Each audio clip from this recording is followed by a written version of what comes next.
We've been very fortunate this week to welcome in a number of Hall of Fame guests, and Tamika Catchings is as well. And Tamika, the smile on your face, I think, speaks to what you must be feeling. And I wonder, with a little bit of time for it to start to really sink in, has it? Does it make sense that that's where you're headed, to the Hall of Fame? Oh, my goodness. I don't know if it'll ever sink in, but, definitely an honor, a blessing, a privilege to go in and be a Hall of Famer, and especially with the class that I'm going in with. When you've had the type of career that you've had, obviously a national title in Tennessee and a WNBA title and an MVP and all the All-Stars, I mean, that's where it's headed. That's where this career is going to end. It's going to end in the Hall of Fame. But does it even make sense, as you're having this kind of career, that that's ultimately what you are? Are you ever able to see yourself as that type of player in the process? You know what? I haven't. And that's some of my friends that I've talked to in the course of the past week, and teammates and coaches and all of that, they have talked about my career. And of course, when you're looking on social media and you get the opportunity to see some of the clips, I think for me, it's really like it's an out-of-body experience, because I'm watching myself, and this would have been my fourth year, or will be my fourth year removed from the WNBA.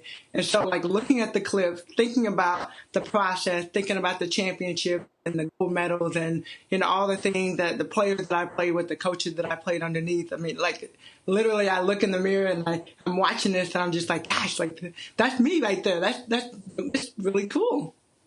I guess it must be. That's so cool to hear. Like, it almost feels like you're watching someone else's life. Is that how you're describing it? Yeah, definitely. Like, thinking about now and going out, and I shoot hoops with my little nephew, and sometimes go to the gym and play with some of the other players and their kids and different things like that. I'm like, gosh, I could not imagine at this point right now going back and being in the tip-top shape that I was in. So watching the clips now and just kind of seeing those highlights, how you say sometimes you relive your life, or you live your life through your kids. I don't have kids yet, so I live my life through those videos that hopefully one day I'll get a chance to share with my kids. Well, you could go now. You were pretty good. The tape, they always say the tape doesn't lie. Your tape doesn't lie. And speaking of kids, you and I were chit-chatting about this before we got started. My children did not change out of their pajamas all day because there was no reason for them to. I'm curious. I'm not asking you about your pajamas now. I'm not gonna be disrespectful. But I mean, I've asked people we've talked to throughout this week, like, do you put on like dressed up clothes throughout the day, or you just lounge around and hang out comfortable? So I put on sweats. I always have my shorts on, and I'm always in hoop gear. Of course, and I will be honest with you, right? Before my interviews, I literally earlier, laying in front of the fireplace and just hanging out with my husband. Then I'm like, oh, shoot, I got to get dressed. And my idea of getting dressed is putting on a nice top and a nice jacket, combing my hair a little bit, putting a little makeup on. But I can tell you, I'm still in my sweats right now.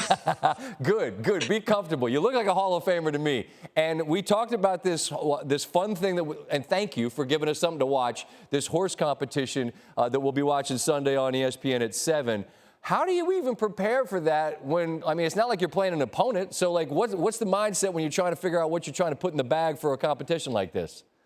Well, I think the biggest thing is just you got to go out there and have fun. And at the end of the day, it really is about fun. And so for me, my mindset, we're preparing for the WNBA draft coming up on Friday, April 17th. And that's what my mind is. I've been sitting in a chair pretty much all day, talking to the coaches and, figuring out what's going to be our next step for the Indiana Fever. So, like, that's where my mind, and it's like, okay, like, trying to keep, you got to think of these trick shots, and you don't want them to be too simple, right? Because then people at home will be like, oh, that's too easy. Everybody can do that.